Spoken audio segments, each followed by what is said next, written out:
Tati had never been the most rapid of filmmakers, but now the pace of his work slowed yet further.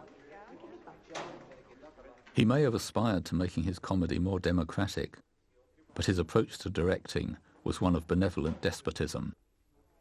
"I like teamwork," he once remarked, "as long as I'm in sole charge of the team."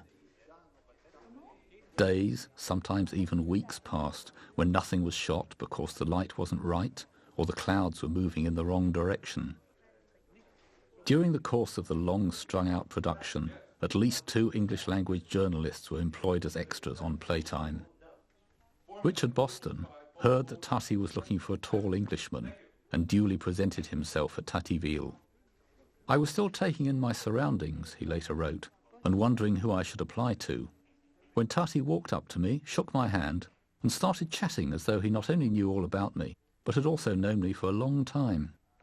He possessed extreme and immediate charm."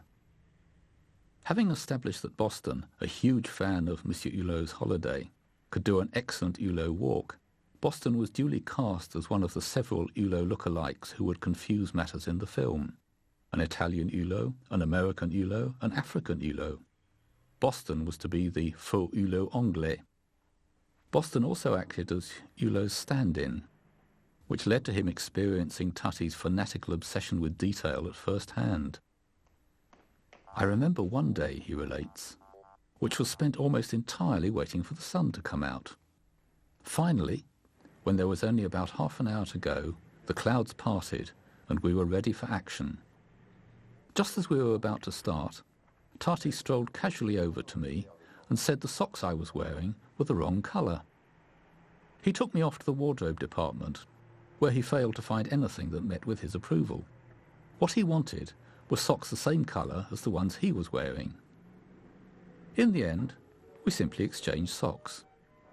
By then the sun had gone in, so there was no shooting that day."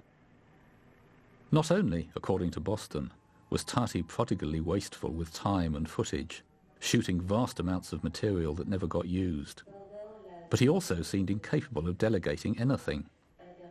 Besides directing and acting, Boston recalls, he was personally involved in every detail of the set, costumes, the lighting, the casting, and everything else involved in the immensely complicated business of making a film. I really mean everything.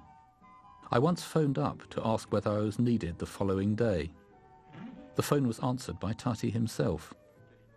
It's hard to imagine Hitchcock or Bergman manning the switchboard. Tati tried, with obsessive meticulousness, to get the camera angles right, but there was a curious indecision in this fastidiousness.